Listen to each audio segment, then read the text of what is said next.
The anthology did not accept this poem that I wrote that's called Longing for an Analog World. This is why. Explain to the audience what you mean by this is why. I don't have to explain anything. Sometimes it's important to allow people the chance to figure things out for themselves. So hi, I apologize for the mix-up in dates. I am at fault. I was supposed to do this last month, but I had a family thing, so the person that was supposed to do the topic you saw last month, this month, was not available last month, so Evelyn stepped in, and I just saw her presentation the other day, and I got a lot out of it. I hope you did, but yeah, sorry for the mix-up. But this workshop is on polyphony, which is a fancy word that was stolen from music. Those of you that are music people know polyphony simply means you have in, say, a symphony orchestra several instruments, correct? Like a whole room full of them. And different instruments are actually playing different pieces of music, but when you put them all together, they make this lovely, bigger piece of music. And so we stole it in literature, and we use it to talk about creating several different voices in a piece of literature. The person whose newsletter came to me from a friend, his name is John Matthew Fox, if you want to find him. He does a newsletter called Book Foxers. Isn't that cute? And in this particular newsletter, he was talking about polyphony and how to create these many different voices, making sure that there's diversity in the voices that you have. And he was talking specifically about a piece of fiction. Frankly, I don't see how you wouldn't be doing the same thing in a piece of nonfiction, because we choose how, what voice is going to tell the story and how that voice is going to sound and all of those things, just like we do when we make up the characters. Also, in poetry, I know I write a lot of persona poems where I assume a whole different person and personality. It isn't my voice, it isn't me. If it sounds like me, I screwed up, right? And that's the basic idea. If you have characters in your books and they sound like you sound, and they're saying what you would say, you're blowing it as a writer, unless it's an autobiography, right?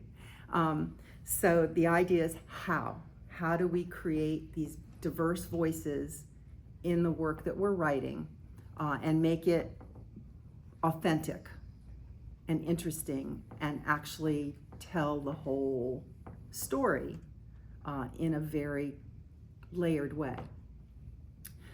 So as you figure this out, there's some specific components that you want to think about. An obvious one is dialect. Is this a question? No, it's Okay. an itch. I thought you were itching, but I thought I'd better ask. In dialect, there's a piece to it that's figuring out how to spell things the way they're pronounced, and that's one thing you may or may not want to do or try. The best piece of literature I've read that uses dialect extensively is Zora Neale Hurston's Their Eyes Were Watching God.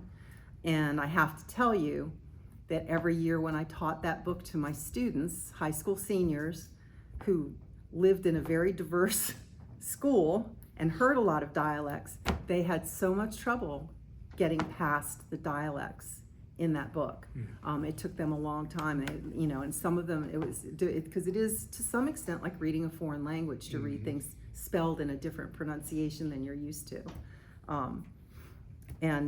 So there's that to consider, but also in dialect, like where are you placing this person's origins? Is this a person like me who's really not from anywhere and never really picked up any kind of dialect, except that there are a couple of things that I did pick up because of the mishmash of places that I was, right? We all do that. So you want to think about who would this person be? So when you're writing the fleshing out the characters before you start writing, and you're, doing your little character sketches. That's part of what you should be thinking about is, what would this person have an accent? How would this person pronounce things? How, what would the slang expressions be that this person would use that others would not? What are the idiomatic expressions that come from that origin? And that may end up being part of your research if you don't know that area that well. So that's one thing to consider. Another thing is diction. Diction simply means, for those of you that hate that word, just the right words in the right order is the simple explanation. But most of us don't speak that way, do we? Most people speak with different ways of, I think of, the only sports I really watch is tennis. And I think about when you start listening to sports announcers, for example, and I would assume this is probably true in other sports as well, and they're talking about the athletes or the backstory of the athletes or something like that, and you suddenly notice that they choose to put their sentences together very strangely sometimes. They'll front load with a word. Johnny McEnroe loves to say stuff like, the Spaniard does this, and the Czech does this. And it's just so strange. He feels the need to always mention the person's nationality in the beginning of the sentence. And after a while, it's just like, yeah, he does it every single time. So you start to notice that. And so think about, how would this person be putting things together? And of course, some of that has to do with a person's background, education level, where they're from, all kinds of areas that blend into that. So that's part of what you need to think about before you start. Another thing, besides what I call the speech tics that are involved in that, is the flow of speech. Some people have really long pauses while they're speaking. Sometimes they're really weird pauses too. Sometimes they'll pause in a weird spot. There are people who are nervous. You notice I just said an I try really hard not to do that. I had to train that out of myself. But we all have those kinds of habits in our speech. So how would your person talk? What would their little nuances be as you go through that? So you think of that as well. And think about, in terms of the way someone talks and what they would say and how they would couch a particular event. Think about their personality, their age. That's a really important one. If you haven't been around a wide range of ages, especially if you haven't been around them lately, like I can tell you, I'm 14 years out of a high school classroom. 14 years ago, I could have told you all kinds of stuff about how teenagers talk. I have no idea now because it's all changed. They don't use the same slang anymore. They're not saying the same expressions anymore. They're not listening to the same music anymore. It's all different. They're not wearing the same outfits anymore. It changes very rapidly in that population. So I'm out of it. So you need to go and sit in a room with an age group if you're going to have that age group in your book. If you haven't been around a 4-year-old lately, a 2-year-old, an 8-year-old, a 50-year-old, you need to go and find out, So it's really important to do that. And also their life philosophy. So as I was preparing this, I was trying to think of a book that handles this probably as well as anything I've ever read. He mentions a book, hang on, I've got to find the, David Mitchell. I don't know if you've ever read David Mitchell, but he mentions his God in this area is a book called Cloud Atlas. So if you haven't read Cloud Atlas, and I haven't, so I put it on my reading list, I would suggest reading it because he goes through a whole series of characters and the way that they speak and voice in Cloud Atlas to demonstrate how they're different and why they're put that way. But I didn't know that book, so I know this book. I don't know if you've ever read the Poisonwood Bible, but one other thing I'm doing here is giving you summer reading, because all of us should always be reading, and this is one reason why.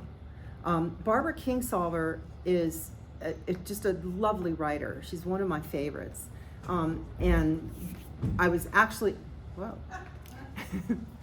I was actually introduced to her with this book. This was the first book I read by her because it was handed to me to teach. So it became my summer reading one summer because I had never read it before. Poisonwood? It's called the Poisonwood Bible. As the jacket cover says, the blurb, it's a story told by the wife and 4 daughters of Nathan Price, a fierce evangelical Baptist who takes his family and mission to the Belgian Congo in 1959.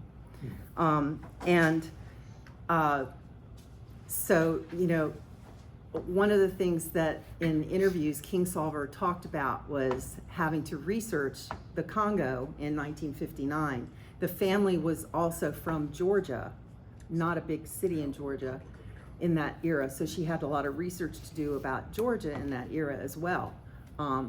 And there, you know, the novel is infused with the politics and history of the Congo at that time, and you know, there's all kinds of work that goes into it that make it. It's a really good read just to see how a masterful writer pulls together a book.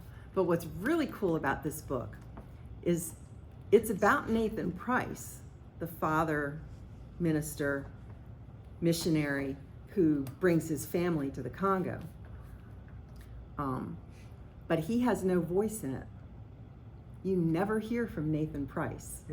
It's fascinating to have this character that looms large over the entire story, and you never once hear from him, except through the eyes of these other characters. So it's a really interesting look at you know, how you might do something like that.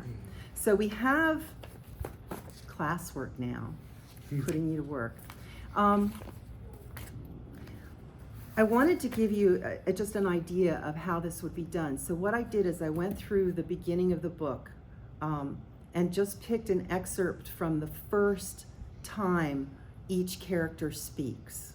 So this is all early in the book. You don't have to know anything because this is part of the exposition.